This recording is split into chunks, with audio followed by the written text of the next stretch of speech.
আলাইকুম এভরিওয়ান। আমি সুমন খান চ্যানেলের পক্ষ থেকে আপনাদের স্বাগত। আমরা সবগুলা বিরিয়ানি বেশ কক্সবাজার আপনারা সবাইকে আমন্ত্রণ রইল। দীর্ঘ সময় আমরা আনন্দ করতে করলাম চাচা ভাতিজা বন্ধু বান্ধব সবাই মিলে ঢাকা থেকে আগত আর ভাতিজার পক্ষ থেকে সবাইকে স্বাগত।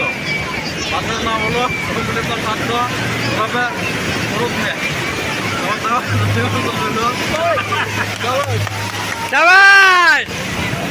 আমরা একটু পরেই আমার কিছুক্ষণ পরেই ইনানি বিচ থেকে আমরা ইনানি বিচ কক্সবাজার থেকে বিদায় নেব। রাত্রে পর্যন্ত আমরা শহীদ মধ্যে বাড়িতে পৌঁছতে পারি, সেজন্য সবাই দোয়া করবেন। আমার সকল ইউটিউব ফ্রেন্ডসকে জানাই আন্তরিক শুভেচ্ছা ও ঈদ মোবারক। আসসালামু আলাইকুম।